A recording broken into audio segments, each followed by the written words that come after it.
Hello students, welcome to you all on official YouTube channel of Sanskaram group of schools.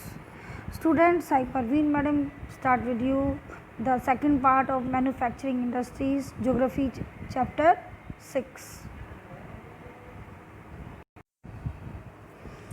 Students, today we are going to start the special distribution of different industry into our country कि हमारे देश के विभिन्न राज्यों में कहाँ कहाँ कौन कौन सा उद्योग किन किन कारणों से वहाँ उपलब्ध है, क्योंकि मैं आपसे सबसे पहले ही डिस्कस कर चुकी थी कि हमारे अलग अलग राज्यों में अलग अलग तरह के उद्योग हैं वो लोकेटेड हैं। कहीं शुगर इंडस्ट्री है, कहीं आयरन एंड स्टील है, कहीं टेक्सटाइल है, कहीं प्लास्टिक इंडस्ट्री है, कहीं सीमेंट इंडस्ट्री है।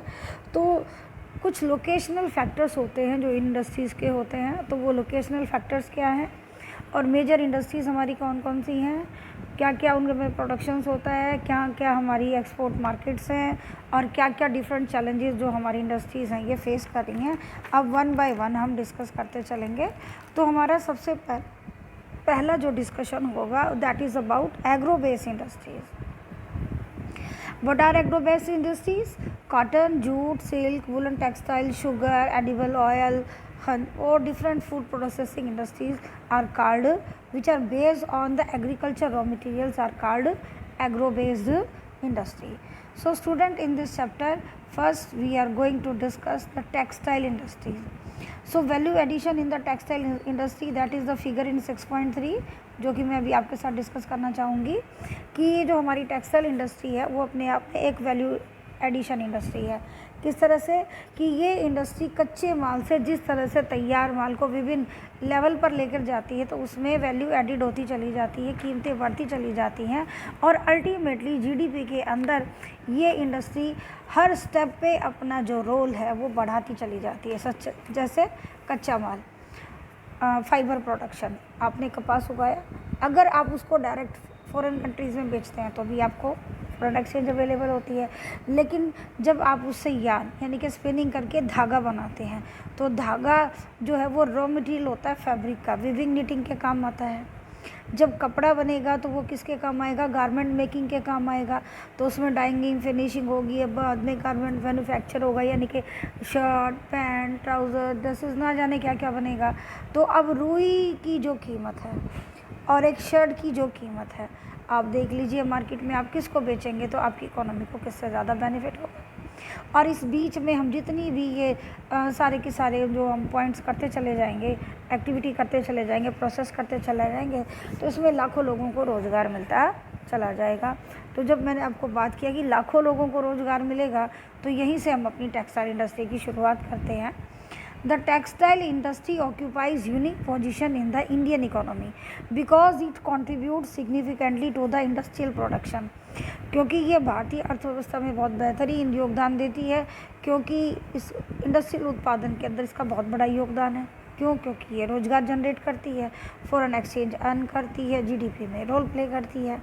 It is the only industry in the country which is self reliant and complete in the value chain कि raw material to the highest value add products जो हैं ये particular एक ही industry में सारा बनता चला जाता है। और सबसे मेजर बात मैं आपसे जो करना चाहूँगी कि जो हमारी टेक्सटाइल इंडस्ट्री है वो after agriculture seconds employment generator industry है भारत की।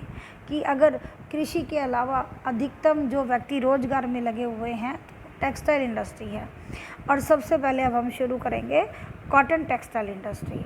तो कॉटन टेक्सटाइल इंडस्ट्री तो आप 6-7 क्लास से पढ़ते चले आ रहे हैं सिल्क रूट से ही कि भारत का सूती, मलमल, सिल्क जो ये है सिल्क रूट से बिकता चला आ रहा है विदेशों में। इसकी बहुत बड़ी मार्केट थी, लेकिन फिर हम 9th और 10th में जैसे हिस्ट्री में हमने पढ़ा कि जब इंग्लैंड के अंदर इंडस्ट्रियलाइजेशन हुआ, मैनचेस्टर प्रोडक्शन इंडिया आना शुरू हुआ तो इंडिया का कॉटन टेक्सटाइल है वो ट्रेड है वो डिक्लाइन हो गया।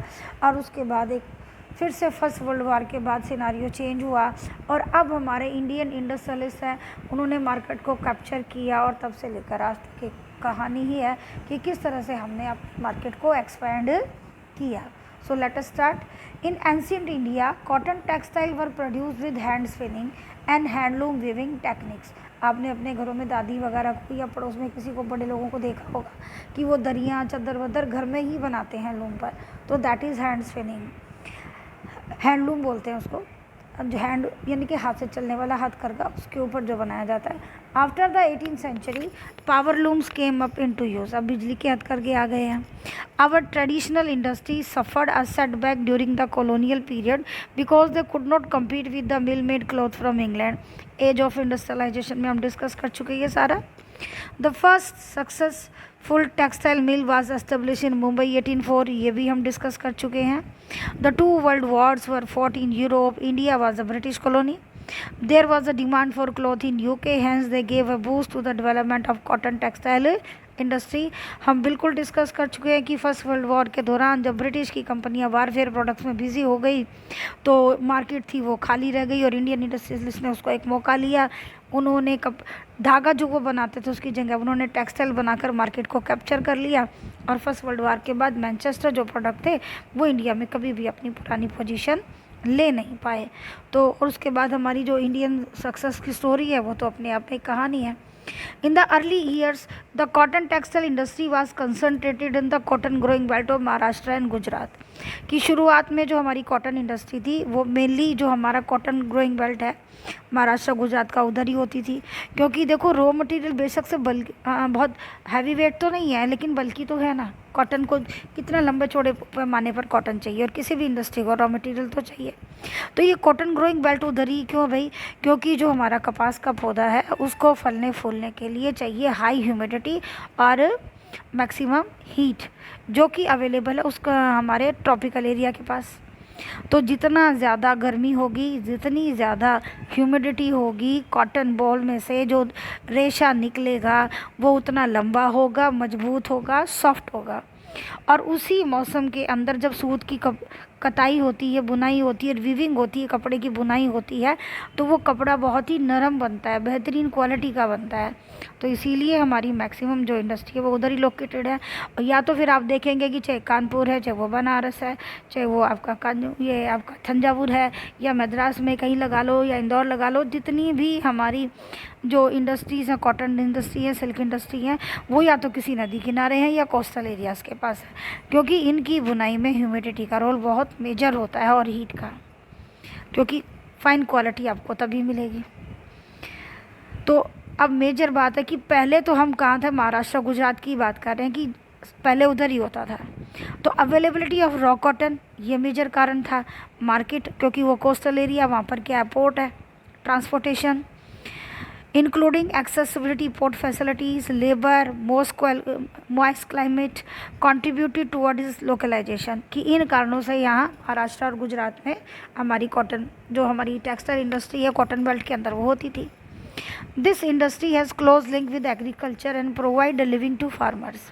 और ये जो हमारी इंडस्ट्री है इसका किसानों के साथ एक लिंक है, क्योंकि किसान क्या करते हैं, कपास उगाते हैं, कॉटन बोल को प्लग करते हैं और जिनिंग का, स्पिनिंग का, वीविंग का काम भी आपको पता डोमेस्टिक एरिया में ज़्यादा होता है।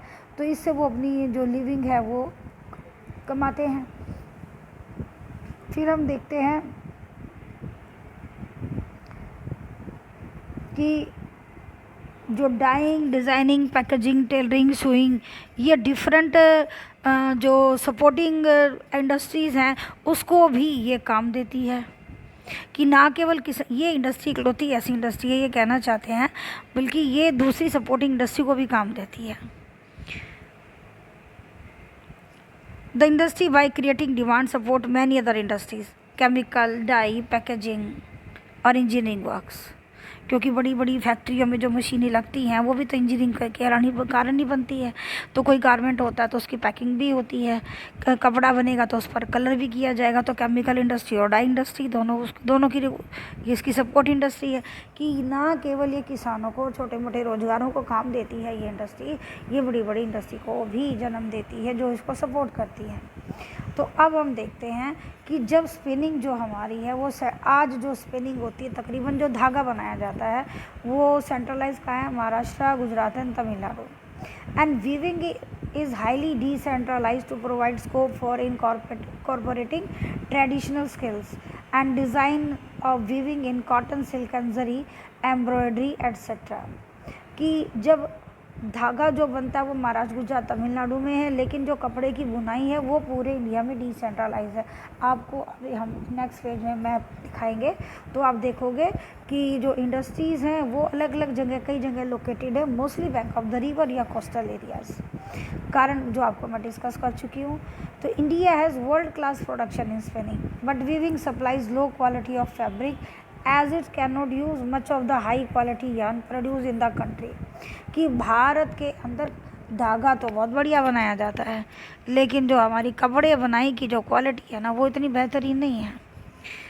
और weaving is done by handloom, powerloom and mills. और भारत में जो कपड़े की बुनाई होती है वो तीनों तरह से होती है।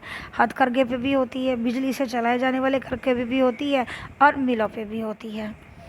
तो कारण क्या है वो हम आगे पढ़ेंगे। The hands fund khadi provide large scale employment to weavers in their home as a cottage industry. और इंडिया के अंदर कॉटन टेक्सटाइल है उसका मैक्सिमम जो है वो कॉटेज इंडस्ट्री में ही प्रोड्यूस होता है। मिल सेक्टर तो बहुत कम है, और ये मैक्सिमम इंडिया के जो किसान जो लोग हैं या हमारा रूरल एरियाज़ की जो पॉपुलेशन है उसको जॉब प्रोवाइड करती है।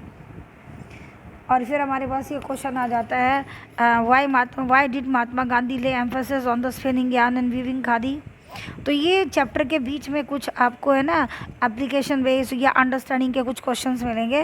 बेटा ये करने ज़रूरी हैं, ये 1 मार्क्स में आपको मिलेगा। क्लियर? तो आपको लगेगा कि यार ये तो चैप्टर से अलग है। चैप्टर से अलग कुछ नहीं है, जो कंटेंट हम डिस्कस कर रहे हैं उसके बारे में आपसे एग्जामिनर कुछ भी पूछ सकता है। तो जब हमारा महात्मा गांधी जो नेशनल स्ट्रगल के टाइम में खादी पे जोर दिया, तो फर्स्ट इट वाज स्वदेशी इंडिजिनस प्रोडक्ट की यूज़ करने की बात हो रही थी। सेकंड कि जो स्पिनिंग यार्न है वो सेल्फ रिलायंस का सिंबल था, क्योंकि जो धागा कपड़ा जो बुनते हैं अपने इंडियन जो फार्मर है उनको काम मिल रहा है, जो लोकल लोग हैं उनको स्पिन करके 2 पैसे ज़्यादा कमा रहे हैं। तो ये सेल्फ रिलायंस का सिंबल था, और ये अपोजिशन ऑफ ब्रिटिश रूल का सिंबल भी था, क्योंकि महात्मा गांधी स्वदेशी का जो टॉपिक उठा रहे थे ये उसको पूरा करता था। फिर है why is it important for our country to keep the mill sector loomage lower than the power loom and handloom. कि हमारे देश में जैसे वीविंग मैंने आपको ऊपर डिस्कस किया कि मिल सेक्टर में प्रोडक्शन बहुत कम होती है वीविंग की, ज़्यादातर पावर लूम पे या हैंडलूम होती है। तो इसको नीचे रखने से क्या फ़ायदा भैया? सिंपल सी बात है, इतना सारी पॉपुलेशन हमारे पास है, मोर देन 70% पीपल है वो गाँव में रहते हैं। तो अगर हमें अपनी कॉटेज इंडस्ट्री को बढ़ावा नहीं देंगे तो हम अपने रूरल एरियाज़ को डेवलप कैसे करेंगे? तो अगर पावर लूम और हैंडलूम बढ़ते रहेंगे तो गांव के लोगों को कॉटन इंडस्ट्री में काम मिलता रहेगा और इकोनॉमी है वो ग्रोथ करती रहेगी। तो मिल सेक्टर को ग्रोथ करने से अपने यहाँ कुछ नहीं होने वाला है। India export yarn to Japan. Other imports of cotton goods from India are USA, UK, Russia, France, East European countries, Nepal, Singapore, Sri Lanka and African countries. These are the exporter of yarn. ये कंट्रीज हमसे धागा खरीदते हैं। तो दुनिया का बेहतरीन धागा हम बनाते हैं, ये बात ध्यान रखना, लेकिन दुनिया का बेहतरीन कपड़ा हम नहीं बनाते हैं। जब भी हमारी गारमेंट जो इंडस्ट्री है उसको बेहतरीन कपड़े की ज़रूरत होती है, फैब्रिक की ज़रूरत होती है, तो वो हम फ़ॉरेन से ख़रीद के लेके आते हैं। ये बात आपको याद रखना पड़ेगा, क्योंकि अल्टीमेटली जब हम बाद में जाएंगे तो that problem face by textile industry वो हम आगे डिस्कस करेंगे। We have a large share in the world trade of cotton yarn. धागे के बिजनेस के अंदर हम बहुत बड़ा शेयर करते हैं वर्ल्ड मार्केट में। Our spinning mills are competitive at the global level and capable of using all the fibre we produce. The weaving, knitting and processing units cannot use much of the high quality yarn that is produced in the country। आ गई यहाँ पे ये बात कि जो हम weaving करते हैं ना, निटिंग करते हैं, तो उसमें जो हाई क्वालिटी यार्न वो हम अपने देश में यूज़ नहीं करते, वो तो हम एक्सपोर्ट कर देते हैं। There are some large and modern factories in these segments. कुछ बड़ी बड़े उद्योग भी हैं, मॉडर्न फैक्ट्रीज भी हैं, बट लेकिन उससे पहले अब जो मैंने आपसे डिस्कस किया था बुक में मैप है, तो पहले हम मैप को डिस्कस करते हैं। तो ज़रा पहले हम अपनी जो क्लूज हैं उनको देखेंगे। Black dot cotton textile, red जो स्क्वायर है दैट इज़ वुलन टेक्सटाइल, और जो ब्लैक स्क्वायर है दैट इज़ सिल्क टेक्सटाइल। तो हमारे सिलेबस में कॉटन और वुलन है, तो पहले हम उनको मेनली कॉटन को लेके चलते हैं। तो आप देखेंगे कि कॉटन टेक्सटाइल जो कंसंट्रेटेड है that is in Gujarat and in Maharashtra और near the Rajasthan Gujarat and Maharashtra, in Madhya Pradesh, Dewas, Indore and Ujjain. उसके बाद आप देखेंगे जमुना नदी के गंगा नदी के किनारे का उसमें बंगाल में, या फिर आगरा, कानपुर, और ये भी मैंने आपको पता था ये मुरादाबाद, ये सब रिवर के किनारे वाला इलाका आ गया, कारण आपको पता ही है नीटिंग के लिए। फिर उधर से नीचे जो चेन्नई और कोयम्बटूर और मदुरई, यहाँ पर आपको पता है कृष्णा और कावेरी रिवर है, गोदावरी और कावेरी रिवर के कारण, क्योंकि ये एरिया वो है जहाँ हाई ह्यूमिडिटी भी है और हाई टेम्परेचर भी है और कोस्टल एरिया भी है, तो ह्यूमिडिटी बनी रहती है, तो बेटर कॉटन यहाँ पर अवेलेबल, इसलिए हमारे यहाँ कॉटन टेक्सटाइल मिल लोकेटेड है। वूलन मिल आपको देखेंगे तो आपको ये भी कंसंट्रेट करती हैं कुछ हमारी गुजरात साइड, और आप देखेंगे North India, just due to the climate, क्योंकि सर्दियों में जो इसकी निटिंग होती है वो उतनी सॉफ्ट होती है। पर आपको ध्यान बता दूं कि दुनिया की सबसे बड़ी वूलन मार्केट है वो बीकानेर है, राजस्थान में, क्योंकि आपको पता ही है कि जो हमारी जो ये हिली एरियाज़ है यहाँ तो भेड़ बकरियाँ पालते ही हैं, जो हमारे जो डेजर्ट के अंदर भी जो हमारे हर्डर्स हैं वो भी भेड़ बकरियाँ पालते हैं, तो ये सबसे बड़ी हमारी ऊन की मंडी जो है वो बीकानेर है, याद रहेगा। ये NTSC के लिए मैंने आपको बताया। अब हम आ जाते हैं कि अपने चैप्टर के बाद कि most of the production is in fragmented small units which cater to the local market, कि हमारे यहाँ जो वीविंग होती है वो स्मॉल यूनिट्स में होती है, घरों के अंदर जो छोटे मोटे लूम्स लगाए होते हैं, छोटे मोटे कारखाने, उसमें ज़्यादा हमारी वीविंग होती है। तो इससे क्या होता है, this mismatch is a major drawback for the industry. As a result many of our spinners export cotton yarn while apparel और garment manufacturers have to import fabric, जो मैं आपसे पहले ही बता चुकी कि मेजर कारण यही है कि जब हम बेहतरीन जो धागा है वो एक्सपोर्ट कर देते हैं, तो हमारी जो गारमेंट इंडस्ट्री है वो जब उसको बेहतरीन कपड़ा चाहिए होता है, फैब्रिक चाहिए होता है, तो क्योंकि हमारे यहाँ बेहतरीन फैब्रिक बनता नहीं है, तो जब गारमेंट इंडस्ट्री को बेहतरीन सॉफ्ट क्वालिटी का, हाई फाई क्वालिटी का कपड़ा चाहिए होता है तो वो इम्पोर्ट करते हैं। Clear? So why is it important for us to improve our weaving sector instead of exporting yarn in large quantities? This is the major question, क्योंकि किसी भी इंडस्ट्री का मेजर एम क्या होता है, GDP के अंदर मैक्सिमम से मैक्सिमम कंट्रीब्यूट करना और अपने कंट्री को डेवलप करना। अब जब क्या होता है कि हमने धागा बेच दिया तो उससे वैल्यू एडिड नहीं होती है, कीमत नहीं बढ़ती है। आपने धागा बना दिया, ठीक है, बेच दो, बात खत्म। तो जहाँ जिसने कपास उगाया, उसके बाद ट्रांसपोर्ट और धागा बनाने वाला, 3 स्टेजेस में ही हमने पैसा कमाया। लेकिन ये जो हमें एक क्लू दे रखा है, suppose that yarn is sold at ₹85 per kg, if it is sold as a trouser it fetches ₹800 per kg, value is added at every stage from fibre to yarn to fabric and to garment. इससे क्या होगा, देश के अंदर रोजगार create होता है, पैसा सर्कुलेट होता है, और देश के अंदर पैसा सर्कुलेट होता है, देश की इकोनॉमी बढ़ती है और अल्टीमेटली देश को फॉरेन एक्सचेंज 85 की जगह 800 मिलता है। तो डिसाइड कीजिए कि क्या बेटर है, कि हम धागा बेचें या उसके बजाय हम कपड़ा बनाकर बेचें या गारमेंट बेचें। तो हमें गारमेंट बेचने से ज़्यादा पैसा मिलेगा, ना कि धागा बेचने से, क्योंकि अगर हम वही धागा अपने देश में इस्तेमाल करेंगे तो जिन फैक्ट्री में वो धागा बनेगा वहाँ रोज़गार क्रिएट होगा, कपड़ा बनेगा, अब वो कपड़ा आगे जाएगा गारमेंट इंडस्ट्री में, वहाँ रोज़गार क्रिएट होंगे। तो जब वो हम जब ड्रेस बनाकर बेचेंगे तो अब वो रुई की कीमत पे थोड़ी बिकेगी, तो उसके अंदर तो सारी कॉस्ट ऑफ प्रोडक्शन ऐड होती चली जाएगी। तो अल्टीमेटली हम 100 गुना के करीब ज़्यादा फॉरेन एक्सचेंज कमा सकते हैं। इसको बोलते हैं वैल्यू एडिंग, और ये ज़रूरी है। तो ये हम और इंडस्ट्री में भी हमारे ड्रॉबैक्स हैं, उनको डिस्कस करेंगे। Although we have made significant increase in the production of good quality long staple cotton, the need to import is still felt.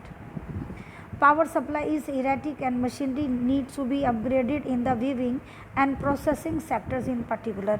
Major कारण ये है कि हम बहुत अच्छी कि नीड टू इम्पोर्ट इस कि हमारे यहाँ अभी भी हम प्रोडक्शन को इंक्रीज़ कर रहे हैं, लेकिन फिर भी हमें अभी भी इंपोर्ट है उसको करना पड़ता है। पावर सप्लाई इज़ इरेटिक, कि हमारे यहाँ प्रॉब्लम क्या है कि हम बढ़िया कपड़ा क्यों नहीं बना पाते, ये कारण है क्योंकि हमारे यहाँ बिजली सप्लाई रेगुलर नहीं है, जो हमारी मशीनें वो पुरानी है, उनको अपग्रेड करना पड़ेगा। प्रोसेसिंग सेक्टर में, वीविंग सेक्टर्स में। और दूसरी प्रॉब्लम्स क्या है, are the low output of labour. हमारी जो लेबर है वो वेल ट्रेन नहीं है, पुराने ही लूम्स वगैरह सब चल रहे हैं, तो आउटपुट बहुत कम है। फिर stiff competition with the synthetic fibre industry. फिर सिंथेटिक कपड़े आपको पता है कि वो भी सॉफ्ट होता है, उसका कलर नहीं जाता है, कॉटन का कलर चला जाता है, जल्दी फट जाता है, तो बहुत सारी चीज़ें हैं। तो ये सब चीज़ें हैं जो कॉटन इंडस्ट्री हमारी प्रॉब्लम फेस कर रही है। अब हम दूसरी इंडस्ट्री करेंगे, that is jute textile industry. ये हमारी दूसरी एग्रो बेस इंडस्ट्री है, जूट टेक्सटाइल। जूट से आपको पता ही है बोरियां बनती हैं, जूट के बैग्स बनते हैं, थैले बनते हैं, आजकल कुछ डिज़ाइनर प्रोडक्ट्स भी बनते हैं। तो जूट उगता कहाँ है, तो जूट मोस्टली बांग्लादेश में उगता है। हमारे यहाँ तो हुगली नदी के किनारे एक जूट 90 किलोमीटर का अप्रॉक्सीमेटली एरिया हुगली रिवर के सराउंडिंग में, तो वहीं पर हमारी मैक्सिमम मिल्स हैं और यही हमारा जूट ग्रोइंग एरियाज़ है। तो थोड़ा बहुत और दूसरे स्टेट में भी है, लेकिन मैक्सिमम की बात हो रही है। India is the largest producer of raw jute and jute goods and stand at second place as an exporter after Bangladesh। कि हम लार्जेस्ट प्रोड्यूसर हैं रॉ जूट गुड्स के, लेकिन नंबर हमारा 2 आता है बांग्लादेश के बाद। तो most of the mills are located in west Bengal, mainly along the bank of the Hooghly river in a narrow belt. क्योंकि जो जूट का जो पौधा होता है ना बेटे, वो आपका जवार बाजरे जैसा लंबा सा पेड़ होता है, तो उसको काट के और उसको बांध के गट्ठड़ के अंदर तालाब में डुबाना पड़ता है कम से कम 20-25 दिन, महीने भर तक। फिर क्या होगा, वो जो तना है उस पौधे का वो पानी पीकर गल जाएगा, उसकी ऊपर की छाल है वो गल जाएगी। फिर उसको तालाब से निकाल कर सुखाया जाता है और चक्कुओं से उसकी बारीक जो छाल है उसको उतारा जाता है और उसको चीरा जाता है, तो वो एक लंबे फाइबर के अंदर चेंज हो जाता है। उस फाइबर्स को कताई करके जूट का धागा बनाया जाता है, जिससे बोरियां या पैकेजेस बनते हैं। तो इसके लिए पानी की रिक्वायरमेंट बहुत चाहिए, और हुगली नदी के किनारे आपको पता है डेल्टिक एरिया है, तो तालाब, नदियाँ, झील, इनकी तो कोई कमी नहीं होता है। तो इसीलिए, और फिर इसको पर्टिकुलर एक क्लाइमेट भी होता है, तो वो इसको बेस्ट सूटेड करता है। तो आ जाइए, the first jute mill was set up near Kolkata in 1855 at Rishra. After partition in 1947, the jute mill remained in India, but 3/4 of the jute producing area went to the Bangladesh as well Pakistan. यानी कि बांग्लादेश में, जो पहले की हमारा पूरी पाकिस्तान होता था, 3/4 हिस्सा जो जूट ग्रोइंग है वो बांग्लादेश में चला गया। हमारे पास बहुत कम जूट ग्रोइंग एरिया है। Factor responsible for the location in the Hooghly basins are proximity of the jute producing areas, inexpensive water transport supported for good network of railways, roadways, waterways to facilitate movement of raw material to the mills, abundant water for processing raw jute, cheap labor from West Bengal, adjoining state of Bihar, Odisha and Uttar Pradesh, Kolkata as a large urban center providing banking, insurance and port facilities for export of jute goods. So this is the answer कि what are the factor responsible for the location of the jute industry in Hooghly basin. कि यहाँ पर transportation facilities हैं, यहाँ पर jute growing की बेस्टर facilities हैं, raw material available है, चीप लेबर अवेलेबल है, और कोलकाता जो है वो शहर की सारी सुविधाएं उपलब्ध कराता है। तो इसलिए सारी जो हमारी जूट इंडस्ट्री है वो इधर लोकेट करती है। उसके बाद आ जाता है हमारा कि what are the challenges that face by the industry inclusive jute industry.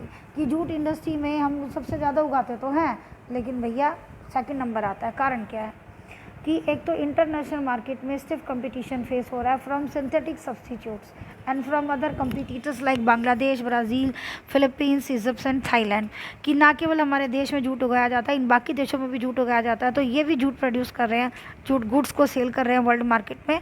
तो ये सब प्रॉब्लम हम फेस कर रहे हैं। उसके बाद है the internal demand has been on increase due the government policy of mandatory use of jute packaging.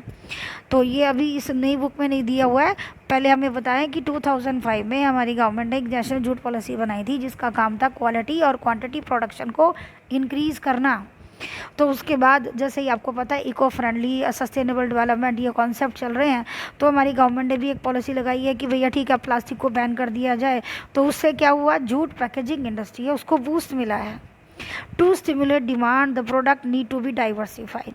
तो अभी जो प्रोडक्ट्स हैं वो भी डाइवर्सिफाई होके आ रहे हैं। पहले सिर्फ बोरियां आती थी, अब जूट के नए नए तरह के बैग्स, थैले और बहुत सारे डिज़ाइनिंग प्रोडक्ट्स वगैरह आने लग गए हैं मार्केट के अंदर। The main markets are USA, Canada, Ghana, Saudi Arabia, UK and Australia. The growing global concern for environment-friendly biodegradable material has once again opened the opportunity for the jute products कि जैसे ही अब हम नए मुद्दे पर आ रहे हैं कि पर्यावरण को नुकसान नहीं होना चाहिए, प्लास्टिक बैग को यूज़ नहीं करना है, तो हमारा जूट की जो डिमांड है वो फिर से बढ़ गई है। बच्चे इसके बाद हम तीसरी इंडस्ट्री करेंगे अपनी शुगर इंडस्ट्री, जो कि एग्रो बेस्ड इंडस्ट्री है।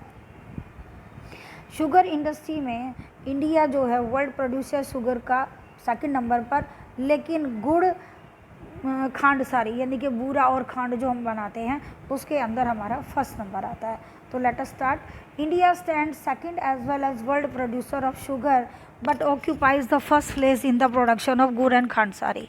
The raw material used in this industry is bulky and haulage of its sucrose content reduces. Haulage mean transportation, कि जो रॉ मटेरियल है गन्ना है वो भारी होता है, खूब सारे ट्रकों में ट्रॉलियों में ढोक ले जाना पड़ता है, और इसका जो ट्रांसपोर्टेशन, हॉलेज में ट्रांसपोर्टेशन जो होता है, जो गन्ने के अंदर जिससे चीनी बनती है वो कंटेंट होता है सुक्रोज।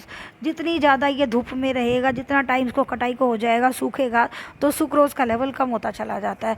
तो अल्टीमेटली ये बात डिसाइड करती है कि जो गन्ना ग्रोइंग बेल्ट है, शुगर केन ग्रोइंग बेल्ट जो है ना, उधर ही ये मिल लगेंगी।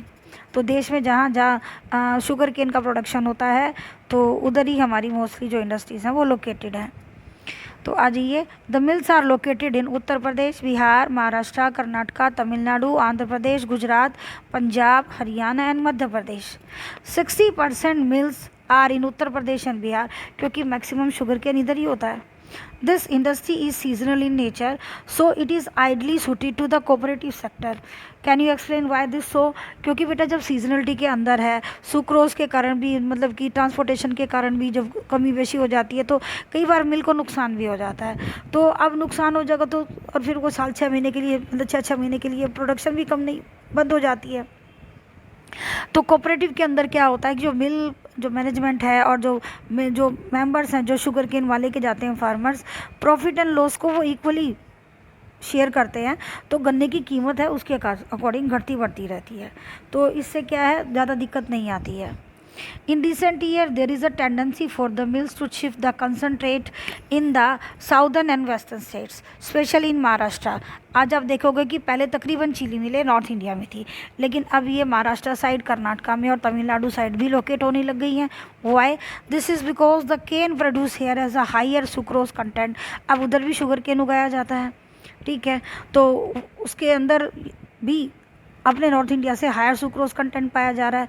फिर मेन बात क्या है कि ये जो गन्ने की जो क्रशिंग होती है बहुत एक्सट्रीम गर्मी के अंदर तो होती नहीं है, तो वहाँ मॉडरेट क्लाइमेट रहता है, तो लॉन्ग क्रशिंग सीजन रह पाता है। The cooler climate also ensure a longer crushing season. Moreover the cooperatives are more successful in the states. हमारे नॉर्दर्न इंडिया की बजाय कॉरपोरेटिव जो सोसाइटीज़ हैं ना, वो साउथ में काफ़ी एक्टिव हैं और बहुत बढ़िया काम कर रही हैं, तो उनको इस सेक्टर में काम करने में कोई प्रॉब्लम ही नहीं है। So major challenges include the seasonal nature of this industries. इसके अंदर मैंने जो भी बताया था कि हर इंडस्ट्री की कोई ना कोई प्रॉब्लम है, वही है old and inefficient method of production, कि हमारा पुराना तरीका है, हमारी पुरानी मशीनें हैं। Transport delay in reaching cane to factories, क्योंकि रास्ते में आपको पता है लंबा डिस्टेंस होता है और किसी ना किसी कारण से देर हो जाती है तो सुक्रोज कम हो जाता है, तो सुक्रोज की क्वालिटी कम होगी तो अल्टीमेटली शुगर प्रोड्यूस कम होगी। And the need to maximise the use of bagasse, कि बैगेज का भी पूरा इस्तेमाल नहीं होता, तो बैगेज का खर्चा भी चीनी की कॉस्ट ऑफ प्रोडक्शन को बढ़ाता है। कि जूट की बोरियाँ होती हैं मैक्सिमम, तो क्या होता है, हम लोग क्या करते हैं, चलो चीनी की बोरी लेके आते हैं, इंडस्ट्री में चीनी की बोरी लेके आते हैं, ठीक है जी, तो वो वापस नहीं जा पाती हैं। एक ही बार जो यूज़ हुई उसके बाद दूसरी नई बोरी लगेगी भैया, क्योंकि वो तो घर में किसान है ना, कुछ ना कुछ बिछाने के लिए, तिरपाल के लिए, मैट बनाने के लिए, चाहे काट के उसका डेकोरेशन का कुछ बनाना पड़े, लेकिन वो बोरी वापस रिसाइकल नहीं होगी। तो ये एक प्रॉब्लम है जिससे शुगर इंडस्ट्री है वो फेस कर रही है, कि उनको बैगेज की रिक्वायरमेंट बहुत ज़्यादा रहती है, तो उसको हर बार एक नया बैगेज है, अगर वो बैगेजेस वापस जाएं तो शायद कुछ कॉस्ट ऑफ प्रोडक्शन लो हो जाए। So student, this is the end of the part 2 of this chapter. Part 3 में हम मिनरल बेस्ड इंडस्ट्रीज़ करेंगे। If you like my explanation, please like my video and subscribe it. Thank you very much.